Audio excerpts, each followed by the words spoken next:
In this video, we're going to look at how you would import a quote block. So that's a block of text which has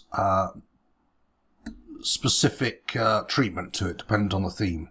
It might be in quotation marks, it might have a color block to one side, and you can adjust whatever you have there in terms of font and how it looks from the theme section. When you go to the theme section, check fonts and look at the color and fonts for that particular block. You can adjust as you would like. So let's have a look then at how we do that. First of all, find the color quote, block quote, and drag it across. And that's a full width one there, but of course it could be in a column or it could be anywhere on the page. And then just type in your quote. And as you can see on this instance, we've got a white block going down the side of it.